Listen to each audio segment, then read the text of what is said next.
It is not just Donald Trump who is parroting Putin's lines.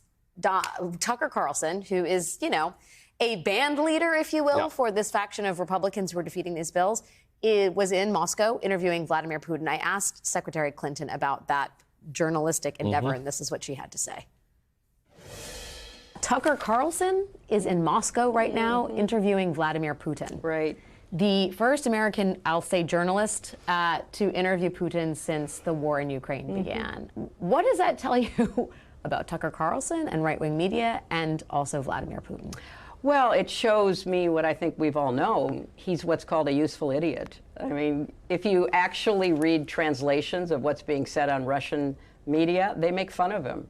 I mean, he's like a puppy dog. He somehow has, after having been fired from so many outlets in the United States, I would not be surprised if he emerges with a contract with a Russian outlet, because he is a useful idiot. He says things that are not true. He parrots Vladimir Putin's pack of lies about Ukraine. So I don't see why Putin wouldn't give him an interview, because through him, he can, continue to lie about what his, objectives are in Ukraine and what he expects to see happen. It's really quite sad that not just somebody like Tucker Carlson, who has, as I said, been fired so many times because he seems unable to, correlate his reporting with the truth, but also because it's a sign that there are people in this country right now who are like a fifth column for Vladimir Putin. And why? I don't know. I mean, why are certain Republicans throwing their lot in? Why are, other Americans basically believing Putin? Why did Trump believe Putin more than our 11 intelligence agencies? I don't know. Do you have a working theory on that? I do have a working theory. But it's more than just the political partisan advantage. There is a yearning for leaders who can kill and imprison their opponents, destroy the press, lead a life that is one of impunity, unbound by any laws. There's a yearning among certain people in our country for that kind of leadership, and I find that absolutely gobsmacking terrifying.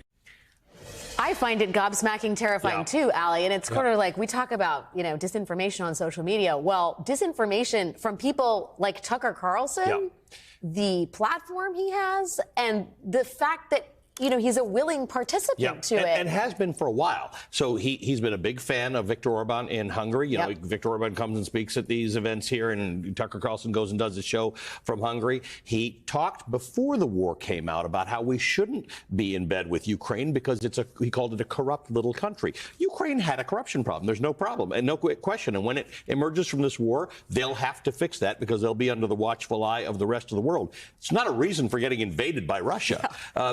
One of the things Tucker said is American journalists will not hold Vladimir Zelensky to account. It's like, I don't know what you're talking about, man. I mean, we cover that war. There are things that Ukrainians do that are not fantastic, and we discuss it with them at all times.